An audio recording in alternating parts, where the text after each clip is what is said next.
Tonight, Iran is once again burning for the second night in a row. Wave after wave after wave of U.S. airstrikes that are pounding this country after stalling negotiations and attacking U.S. forces.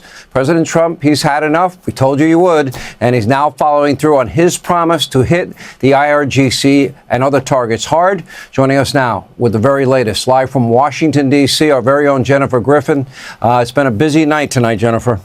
That's right, Sean, and the airstrikes are ongoing. U.S. Central Command began bombing Iranian targets at 5:15 p.m. Eastern after President Trump and Secretary Hegseth telegraphed earlier today that the bombing would resume tonight.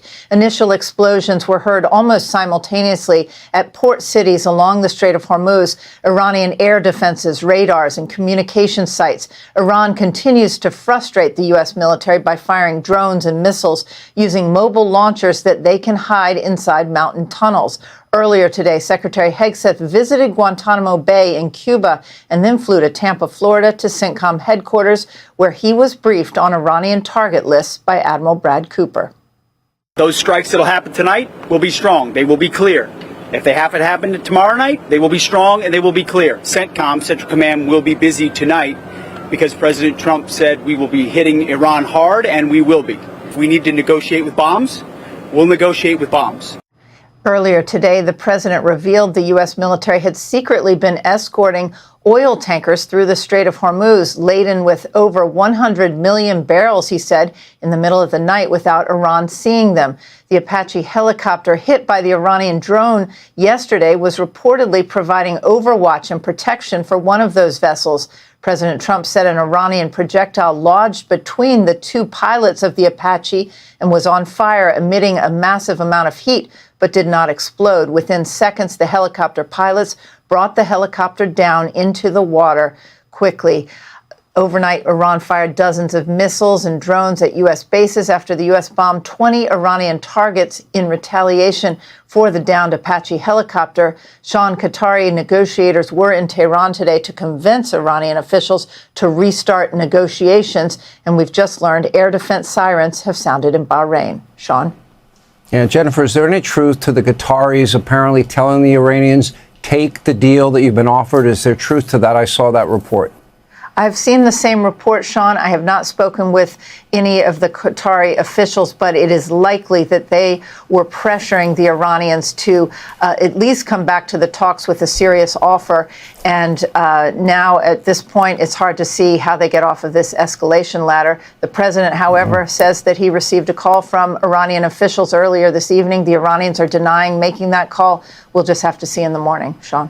You know, I will tell you, if those Apache helicopter pilots were murdered, this would be a very different discussion tonight, in my opinion. Jennifer Griffin in Washington tonight, thank you. We need to ensure that he finishes the job, and that job is to make certain that Iran never possesses or has a nuclear capability. Copyright Geostrat Agency LLC 2026. I will always place the mission first. I will never accept defeat. I will never quit. And I will never leave a fallen comrade. We will never leave a fallen comrade. We will not neglect those who are injured, sick, or in need. I won't divulge internal conversations. I will say that those of us within the intelligence community continue to provide the president with all of the best objective intelligence available to inform his decisions. The last what the world wants is an insecure United States. We need a strong, healthy, wealthy, self-competent, not warmongering United States to keep peace. It's the way your president is managing things, President Trump, that is.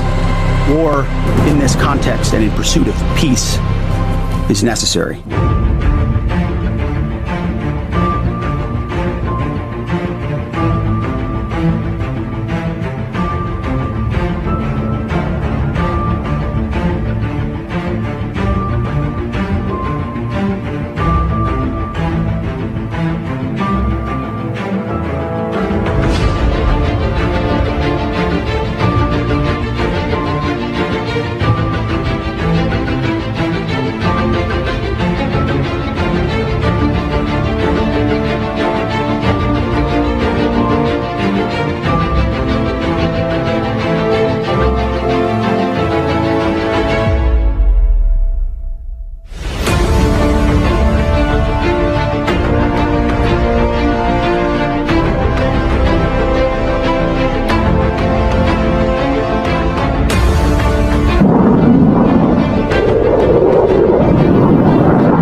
They're not the bully of the Middle East anymore.